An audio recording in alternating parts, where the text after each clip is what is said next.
রাসূল পাক সাল্লাল্লাহু আলাইহি ওয়াসাল্লাম বিভিন্ন হাদিসের মধ্যে রাসূল পাক সাল্লাল্লাহু আলাইহি ওয়াসাল্লামের এই হাদিসটি রয়েছে। তবে মুসলিম শরীফের একটি হাদিসের মধ্যে আছে যে মুসলমানকে গালাগালি করা এটা ফাসিকি কাজ, মানে গুনার কাজ, পাপী। যে মুসলমানকে গালি দেবে সে একজন পাপী মানুষ, অন্যায়কারী, অপরাধী।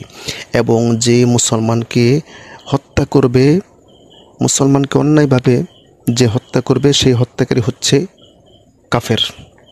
সিবাবুল মুসলিমিনা ফুসুকুম ওয়া কিতালুহু কুফর। এই হাদিসের মধ্যে বলা হয়েছে মুসলমানকে যে হত্যা করবে সেই হত্যাকারী হচ্ছে কাফের। সে হত্যাকারীকে কখনো মুসলমান বলা যাবে না।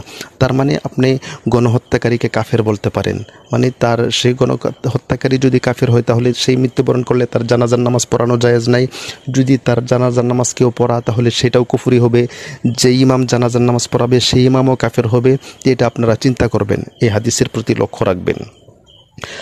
আর যারা মুসলমানকে গালি দিবে তাদেরকে ফাসিক বলে বিভিন্ন হাদিসের মধ্যে উল্লেখ করেছেন। আর এই হাদিসটা হযরত আব্দুল্লাহ ইবনে মাসউদ রাদিয়াল্লাহু তাআলা আনহু বলেছেন, রাসূল পাক সাল্লাল্লাহু আলাইহি ওয়াসাল্লাম বলেছেন যে মুসলমানকে গালি দেওয়া ফাসিকি এবং হত্যা করা কুফরি। সুপ্রিয় দর্শক, একটু গভীরভাবে আপনারা চিন্তা করবেন।